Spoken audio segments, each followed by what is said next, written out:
Ce mardi 6 juin, les aventuriers de Koh Lanta, le feu sacré se sont affrontés sur la mythique épreuve de l'orientation. Mais qui a réussi à s'en sortir pour décrocher son ticket pour les fameux poteaux? Dans Koh Lanta, rien n'est jamais acquis, et les aventuriers l'apprennent souvent à leurs dépens.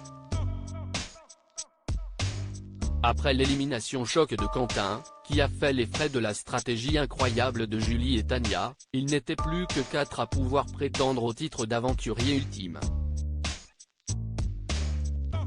Qui de Tania, Frédéric, Nicolas et Julie repartira avec les 100 000 € promis aux vainqueurs? Pour pouvoir accéder à la mythique épreuve des poteaux, les 4 aventuriers restants ont dû s'affronter, ce mardi 6 juin, sur la célèbre course d'orientation. Un véritable défi pour les rescapés de cette saison, qui accumulent une fatigue extrême depuis plusieurs semaines.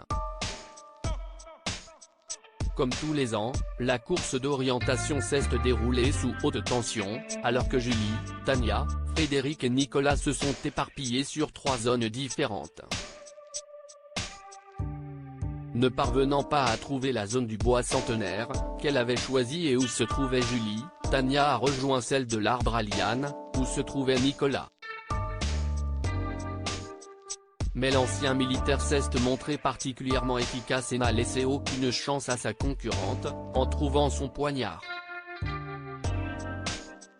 En seulement 40 minutes. Qui sont les 3 candidats qualifiés pour les poteaux? Premier qualifié de cette saison pour les poteaux, Nicolas a été rejoint quelques heures plus tard par Tania, qui a su devancer Julie en trouvant le poignard avant elle, alors que les 2 dernières femmes de l'aventure étaient au coude à coude sur leur zone. En larmes, la jeune diététicienne, véritable phénix de la saison avec 2 éliminations à son actif, a expliqué avoir pensé à sa famille tout au long de l'épreuve. J'espère qu'ils seront fiers de moi, a déclaré celle qui a trouvé son poignard en 4h40. Il aura fallu 5h20 à Frédéric pour trouver le tout dernier poignard, lui qui a avoué être complètement épuisé à l'issue de l'épreuve. Denis Brognard a révélé à Frédéric qu'il avait mis 2 heures pour trouver les boulis de pierre, puis 2h46 pour trouver sa balise, et une trentaine de minutes pour mettre la main sur son poignard. Julie est donc éliminée, et les 3 qualifiés pour les poteaux sont Nicolas, Tania et Frédéric.